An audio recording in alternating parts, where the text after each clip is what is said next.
Movie की शुरुआत में हमें एक सुनसान जंगल दिखाया जाता है जिसके लगभग बीच में एक बड़ा सा पेड़ होता है जो कि पूरी तरह से मरा हुआ था, यानी कि उसके अंदर कोई भी जान नहीं बची थी, ना ही कोई पत्ते वगैरह थे। वो दिखने में किसी शापित जगह की तरह लग रहा था जिसके चारों तरफ मरे हुए जानवरों के कंकाल पड़े हुए थे और चारों तरफ ढेर सारी कीचड़ थी जिसको दलदल बोला जा सकता है। खैर अब यहाँ से सीन शिफ्ट होता है और हम एक फैमिली को उनके पुराने फार्म हाउस के अंदर शिफ्ट होते हुए देख पाते हैं जो कि उस जंगल के काफी करीब था। ये परिवार जेस का था जिसके अंदर उसकी बेटी टाइलर और उसका छोटा बेटा ओवन रहते थे और हाल ही में जेस का उसके हस्बैंड पैट्रिक से डिवोर्स भी हुआ था, जिसके बाद जेस अपने बच्चों के साथ यहीं पर शिफ्ट होने आई थी। अब उसकी बैक स्टोरी कुछ ऐसी थी कि वो एक समय पर एक ड्रग एडिक्ट हुआ करती थी जिसका उसे काफी ज्यादा एडिक्शन था और उसके ही इन्फ्लुएंस में आकर वो अपने बच्चों का भी ठीक से ख्याल नहीं रख पा रही थी और इसी के चलते जेस और पैट्रिक के बीच में काफी टेंशन बढ़ने लगी थी, जिसके बाद दोनों डिवोर्स के लिए चले गए और कोर्ट ने जेस को अपने बच्चों की कस्टडी दे दी थी क्योंकि जेस ने समहाउ कोर्ट को कन्विंस कर लिया था कि अब वो अपने बच्चों का अच्छे से ख्याल रख सकती है क्योंकि उसने पिछले 15 महीने से कोई भी ड्रग वगैरह नहीं लिया था और फिलहाल उसका बेटा ओवन और टाइलर जेस के साथ ही रह रहे थे। अब हम फिर से पहले सीन पर आते हैं जहाँ पर ओवन को उनके डॉग पिपन के साथ खेलते हुए दिखाया जाता है और उन्हें देखकर ऐसा लगता है कि दोनों में काफी अच्छी बॉन्डिंग भी है।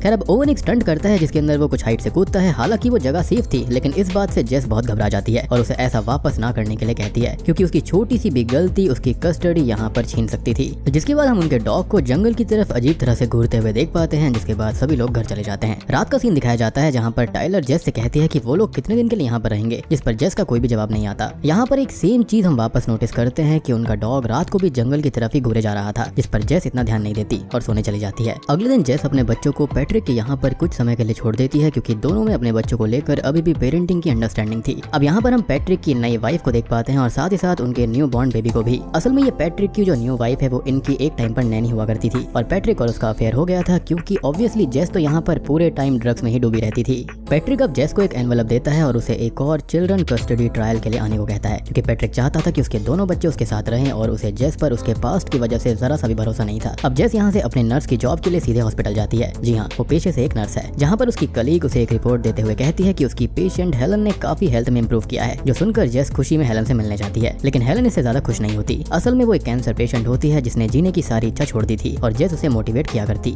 खैर अब दूसरी तरफ हम दोनों बच्चों को जंगल के एक पॉन्ड के पास जाते हुए देख पाते हैं और उनके साथ उनका डॉग भी होता है। उन दोनों ने जंगल के उस पॉन्ड के बारे में सुना था, इसलिए वो फिशिंग करने वहाँ पर जा रहे थे, लेकिन टू देयर शॉक वहाँ पर उनको पता चलता है कि वो पॉन्ड पूरी तरह से सूख गया है और ये वही जगह होती है जिसको हमने मूवी की शुरुआत में देखा था। अब वो जगह देखने में किसी डरावनी जगह जैसी दिख रही थी, इसलिए दोनों वहाँ से जाने का फैसला करते हैं। लेकिन तभी उनका डॉग भौंकते हुए उस पेड़ के इधर भागने लगता है, जिसके पीछे वो दोनों बच्चे भी जाते हैं और ये जो दलदल होता है उसके अंदर ओवन और उसका डॉग एक एक करके फंस गए थे, लेकिन समहाउ वो वहाँ से निकल जाते हैं। अब यहाँ से डिनर का सीन हम देख पाते हैं जहाँ पर जेस अपने बच्चों को कहती है कि ये घर उनके पुराने घर जितना अच्छा नहीं है, लेकिन वो दोनों से बहुत प्यार करती है और हम इस फैमिली की पूरी बॉन्डिंग यहाँ पर देख पाते हैं। यानी कि ड्रग एडिक्ट होने के बावजूद ये दोनों ही बच्चे अपनी माँ से काफी प्यार किया करते थे। इनफैक्ट उनकी माँ भी उनसे काफी प्यार करती थी। लेकिन स्ट्रेंजली उनका डॉग अभी भी जंगल की तरफ अजीब तरह से देख रहा होता है, जिसके कुछ ही देर के बाद में वो जंगल के अंदर भाग जाता है और ओवन के कहने पर भी वो नहीं रुकता। वो भी उसके पीछे उसे रोकने के लिए भागने लगता है, लेकिन तभी फेंस की वजह से उसे बीच में रुकना पड़ता है। अब जेस यहाँ पर ओवन से कहती है कि वो कुछ ही समय के बाद में वापस आ जाएगा, लेकिन रात होने के बावजूद भी उनका डॉग वापस नहीं आता। अगली सुबह हम देख पाते हैं कि जेस और पैट्रिक अपने बच्चों की कस्टडी के लिए अपने अपने लॉयर्स के सामने आर्गुमेंट कर रहे थे, जिसके अंदर पैट्रिक जेस से अपने बच्चों का फेवरेट खाना, उनके खिलौने, उनके शोज और इन सब चीजों के बारे में पूछता है, जिसका जेस को कोई आइडिया नहीं होता। ऑब्वियस सी बात है कि वो इतने टाइम तक नशे में डूबी हुई थी, उसने इन सब चीजों पे ध्यान नहीं दिया। लेकिन फिर भी अब वो चेंज हो गई है और 15 महीनों में कोई भी ड्रग्स नहीं लिया है। उसकी रिपोर्ट्स बिल्कुल क्लियर थी और वो अपने बच्चों की रिस्पॉन्सिबिलिटी पूरी तरह से लेने के लिए तैयार थी। और इस ट्रायल का फैसला जेस के ही हक में आता है क्योंकि कस्टडी उसको मिल गई थी। लेकिन उसकी लॉयर उसे कहती है कि उसे मीटिंग में ऐसे आर्गुमेंट नहीं करना चाहिए था क्योंकि उसे कोर्ट को 100% ये साबित करना है कि वो अपने बच्चों की अब रेस्पॉन्सिबिलिटी ले सकती है।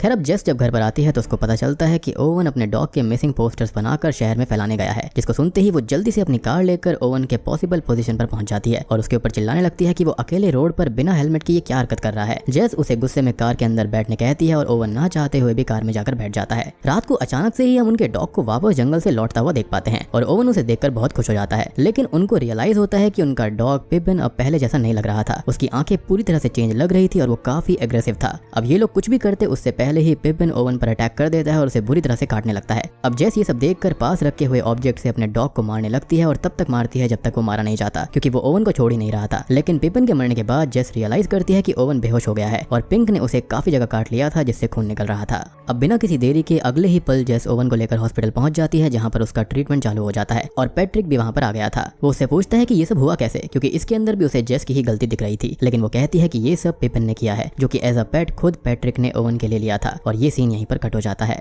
बेसिकली पैट्रिक को ये लगता लगता था कि उसने जो कुछ किया है वो सही किया है और पूरी तरह से जेस यहाँ पर गलत है। जिसके बाद में हम ओवन को देख पाते हैं जिसको होश आ गया था और जेस उसको कुछ खिलाने की कोशिश कर रही थी, लेकिन वो कहता है कि उसे ये अच्छा नहीं लग रहा, लेकिन फिर भी वो उसको खा लेता है। खैर अब जेस हेलन से मिलने जाती है जहाँ पर वो अपने डिप्रेसिंग स्टेट में होती है और जेस उसको मोटिवेट करने की कोशिश करती है, लेकिन उनकी बातों के ही बीच में सडनली एक सेफ्टी अलार्म बजने लगता है जो कि ओवन के रूम से आ रहा था। ये सुनकर जेस भागते हुए वहाँ पर जाती है और वो ये देखती है कि ओवन के मुंह से अजीब तरह के झाग निकल रहे थे और वो नीचे था। अब जल्दी से ओवन को वापस ट्रीटमेंट के लिए बेड पर लेटा दिया जाता है और कुछ ही देर के बाद में डॉक्टर आकर ये बताते हैं कि ओवन अभी ठीक कंडीशन में है, उसका फीवर कम है और उसके टेस्ट के रिजल्ट आने वाले हैं, जिससे उनको पता चल जाएगा कि उसे एग्जैक्टली हुआ क्या है। लेकिन डॉक्टर यहाँ पर अज्यूम कर रहे थे कि शायद उसे किसी रेयर वायरस ने इन्फेक्ट किया है। जैसा पैट्रिक को बताती है कि ओवन के सारे टेस्ट जो हैं वो नेगेटिव हैं, जैसे कि उसे कुछ नहीं हुआ, लेकिन ओवन की कंडीशन खराब हो रही थी। अब उसी वक्त जेस रूम के अंदर देखती है तो उसे ओवन सीधे ब्लड प्लाज्मा से ब्लड पीते हुए दिखता है, जो कि दिखने में ही एबनॉर्मल था और जेस उससे वो छीन लेती है और ये बात किसी को नहीं बताती। वहाँ पर तभी एक डॉक्टर भी आती है जो कि कहती है कि ओवन ने जल्दी इंप्रूव करना शुरू कर दिया है और उसकी हेल्थ में अब कोई भी प्रॉब्लम नहीं लग रही। ये सुनकर जेस शॉक्ड हो जाती है क्योंकि ये इंप्रूवमेंट सडन हुई थी और उसी वक्त हम ओवन को ब्लड बैग्स को अजीब तरह से घूरते हुए देख पाते हैं, जैसे कि उसे ब्लड की क्रेविंग हो रही थी।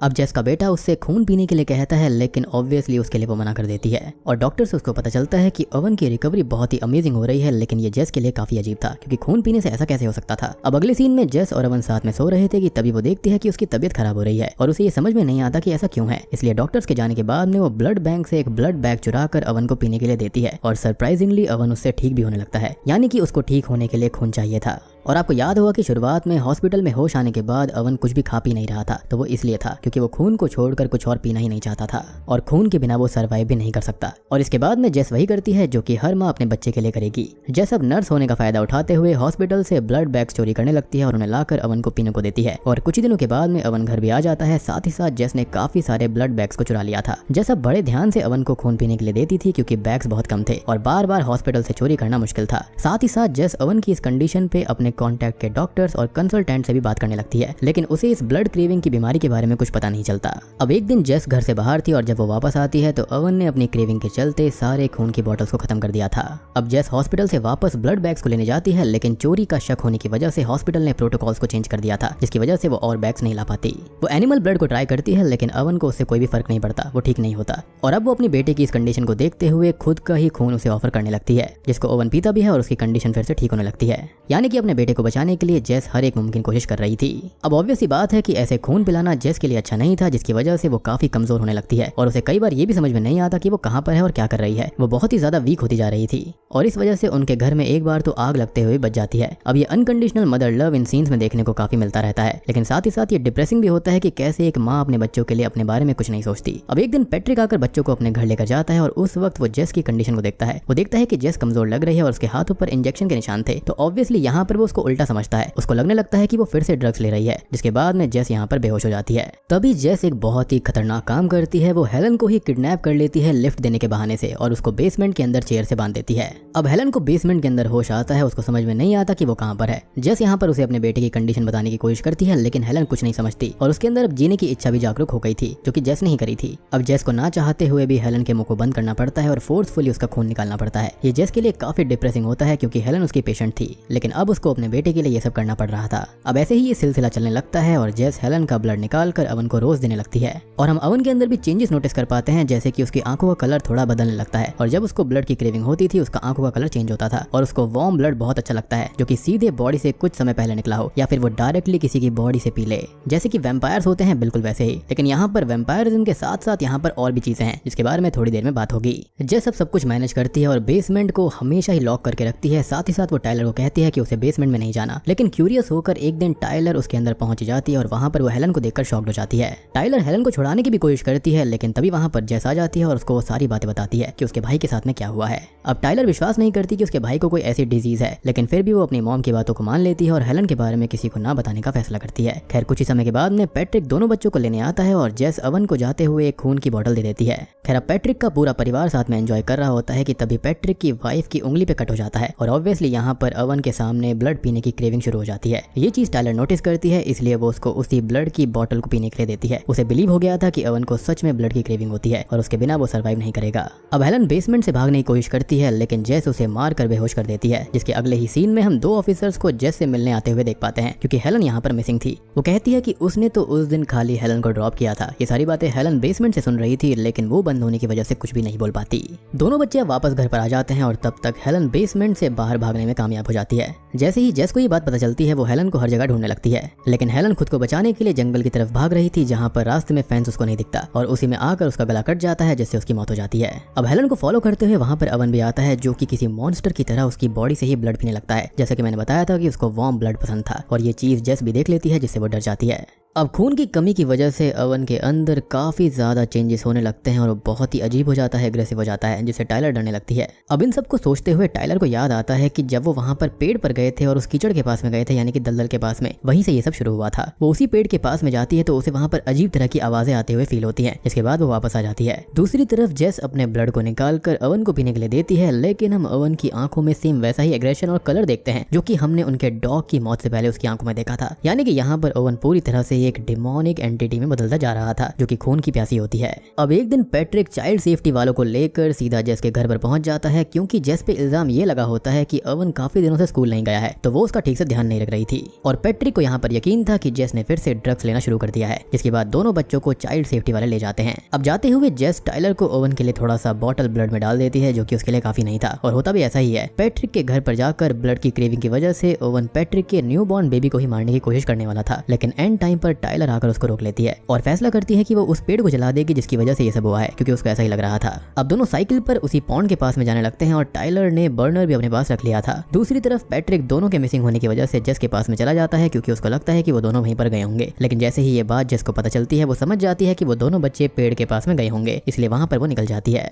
अब जैसे जैसे ये दोनों बच्चे पॉन्ड की तरफ और पेड़ की तरफ जा रहे होते हैं, तो ओवन बहुत एग्रेसिव हो जाता है और टाइलर के ऊपर ही अटैक करके उसको बाइट करने वाला होता है, लेकिन कैसे भी करके टाइलर खुद को बचा लेती है और उसी पेड़ के पास आ जाती है। तभी वहां पर जेस आती है और वो ओवन की इस हालत को देखकर कुछ समझ नहीं पाती। टाइलर यहाँ पर जेस को कहने लगती है कि ये मेरा भाई नहीं है, ये हमारा ओवन नहीं है, और ओवन उस समय तक लगभग किसी अनकंट्रोल्ड मॉन्स्टर जैसा बन गया था। जिसके बाद जेस को बहुत दुखी होकर ओवन को फोर्सफुली मड के अंदर यानी कि कीचड़ के अंदर ही सफोकेट करके मारना पड़ता है और ऐसे ही ओवन की डेथ हो जाती है और दोनों यहाँ पर यानी कि माँ बेटी बुरी तरह से रोने लगती हैं। इनके पास में कोई और चारा ही नहीं था। उसके अंदर जो मॉन्स्टर था या फिर वायरस था वो बहुत ही ज्यादा फैल चुका था और उसको ऐसे खुला छोड़ना किसी के लिए भी सेफ नहीं था। अब ओवन का फ्यूनरल किया जाता है और सबको जेस और टाइलर ये बताती हैं कि ये एक हादसा था और खेलते हुए कीचड़ के अंदर डूबने की वजह से उसकी मौत हुई। जिसके बाद कोर्ट जेस को इररेस्पॉन्सिबल कहकर उसके बच्चों की कस्टडी उससे वापस ले लेती है और अब टाइलर को पैट्रिक के साथ ही रहना पड़ेगा। और ओवन के साथ में क्या हुआ था इसका पूरा सच सिर्फ माँ बेटी जानती होती हैं और दोनों यहाँ पर फैसला करती हैं कि वो इसको छुपा कर रखेंगी और ये राज हमेशा राज ही रहेगा। अब एक दिन जेस काफी गुस्से में और ओवन के दुख से उसी पेड़ के पास में जाती है और उस पेड़ को जला देती है, लेकिन मूवी यहाँ पर खत्म नहीं होती, क्योंकि ये जो बीमारी थी उसका पेड़ से कोई भी सोर्स ही नहीं था। मूवी के पोस्ट क्रेडिट सीन में हम देखते हैं कि जेस ने एक डॉग खरीदा है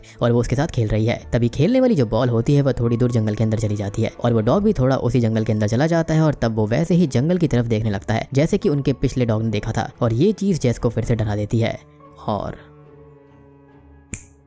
बूम, ये मूवी यहीं पर खत्म हो जाती है। तो दोस्तों ये थी ब्लड मूवी की कहानी। अब एंडिंग की बात करें तो ये क्लियर है कि वहाँ पर जो कुछ भी था वो पेड़ जलने की वजह से खत्म नहीं हुआ था। मुझे पर्सनली लगता है कि वो जो पॉन्ड है वो कोई रिचुअल प्लेस वगैरह होगी जहाँ पर ब्लैक मैजिक चीजें होती होंगी। वहाँ पर कोई ना कोई डीमन या फिर गोल्स वगैरह का बसेरा होगा, इसलिए वहाँ पर जानवरों की डेड बॉडी भी थी और बाद में जब ब्लैक मैजिक बंद हुआ होगा तो मे भी वो जगह कर्स हो गई यानी कि शापित हो गई और वो पेड़ उन रिचुअल्स या फिर मैजिक का सेंटर होगा या फिर वो पॉन्ड भी हो सकता है। मेरे ख्याल से ये जो ब्लड की क्रेविंग ओवन को हो रही थी ये सेम क्रेविंग उसके कुत्ते को भी हो रही थी, इसलिए उसने ओवन के ऊपर अटैक किया था और शायद इन्फेक्टेड ब्लड के अंदर ऐसा कोई बैक्टीरिया या फिर वायरस होगा जो कि दूसरे लिविंग बींग्स को भी ऐसा ही मॉन्स्टर बना देता होगा। इनफैक्ट जो इविल डेड मूवी है उसके अंदर भी कुछ कुछ ऐसी चीजें होती हैं, पूरी तरह नहीं लेकिन कुछ कुछ ऐसा है वहाँ पर। यहाँ पर अजीब चीज ये है कि कोई सिर्फ ब्लड पे कैसे डिपेंड रह सकता है ये एक्सप्लेन नहीं किया गया और असल में मूवी के अंदर इन सभी चीजों का कोई भी हिंट नहीं है कि यहाँ पर चीजें हो कैसे रही थी, लेकिन श्योरली उस जंगल के अंदर उस पॉन्ड के आसपास कोई ना कोई ऐसी एंटिटी जरूर थी जो कि किसी ना किसी तरह से जानवरों को अपनी तरफ पहले अट्रैक्ट करती है, क्योंकि शुरुआत हमेशा किसी ना किसी जानवर के साथ थी और उस पेड़ के इर्द गिर्द काफी सारे जानवर पड़े हुए थे।